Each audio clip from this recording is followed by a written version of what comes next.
Now, here's Chief Meteorologist Tony Petrarca with your Pinpoint Weather 12 forecast.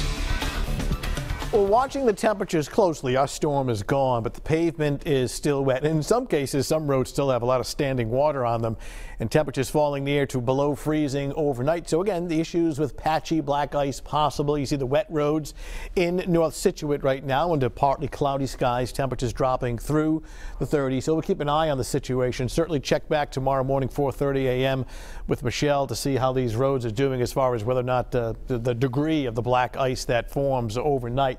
Look at the high temps today. We talked about this last night, a spring-like storm with the heavy rain and wind and the very mild temperatures that were well into the 50s. Now we are cooling back down. Most areas well above freezing, but look at Smithfield at 35 and just over the border in Woodstock, Connecticut, 31. Webster, Mass, just over the border, 34. And you see Woonsocket at 36. So these temperatures not that far from the freezing mark. So again, we'll watch the situation closely as far as the potential for some black ice. And that includes very early tomorrow morning, a cooler and colder day for Friday, though nothing extreme. Essentially, it is looking dry. Of course, keeping an eye on the rivers and streams. Long after the rain ends, you still get runoff into the rivers, usually 12 to 24 hours after a rainstorm. So we have a flood warning for the Patuxent, the Pawcatuck, and the Wood rivers at this time. Minor flooding anticipated on all three of those rivers. The Blackstone, there's no warning. That's a bigger river. The Pecasset, there's no warning, but that's certainly one river that's worth watching as some of that runoff will continue next 12 to 24 hours. So minor flooding anticipated on those rivers. So we'll keep an eye on the situation there for the next 24 hours.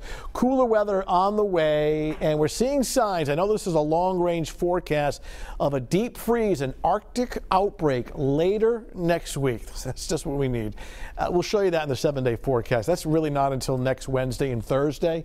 In the meantime, today's storm, look at that slug of rain pulling away behind it, drier air working in. So there's the storm system now moving up into the Canadian Maritimes, tracking a cold front through the Great Lakes. As this comes through tomorrow, all it's going to do is reinforce dry and colder weather for later tomorrow night, and into Saturday. You can see behind that front, it's a lot colder. Now, we're not forecasting 10 below, but some of this colder weather headed our way next 24 hours. Kind of back to reality after feeling like spring today. Watch the progression starting off at 11 o'clock this evening. Temperatures overnight and tomorrow morning dropping to the upper 20s. This is 7 a.m. Watch for icy spots, but it's sunny. Mainly sunny throughout the day, brisk and somewhat chilly compared to today.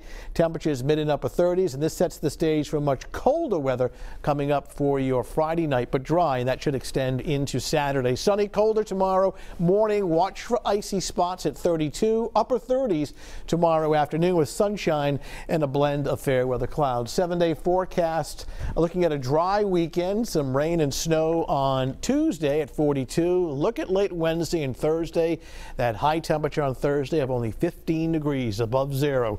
Signs of a big blast of colder weather later next week. In the meantime, pretty much dry and storm free next several days, and we'll watch those rivers rise. Yeah, you're talking about black ice. You got to watch out for some of the areas that got flooded. That could freeze too, right? Yeah, some of the standing water may not go away completely before the temperature falls below freezing. That'll freeze solid. All right. Yeah. Thank you, Tony.